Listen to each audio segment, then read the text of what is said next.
আসসালামু আলাইকুম। আজকে আপনার হয়ে দেশি নাই নিয়ে আইছে। দেশি নাই দিয়ে টাহি মাছ দিয়ে রান্না করুন। এই তেল গরম হচ্ছে, এখন আমি পেঁয়াজ দিয়ে দিই।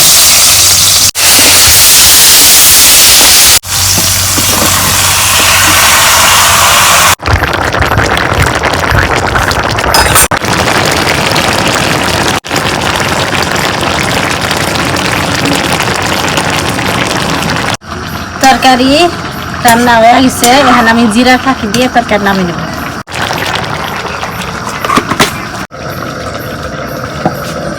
তো প্রিয় দর্শক, আজকে অনেক সুন্দর একটা রেসিপি বানাইছে আপনার ভাবি।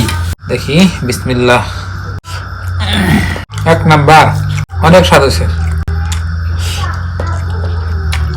নাই খাইতে আমাদের নবীজি অনেক পছন্দ করতাম, ওই জন্য আঙ্গ সবারই পছন্দ।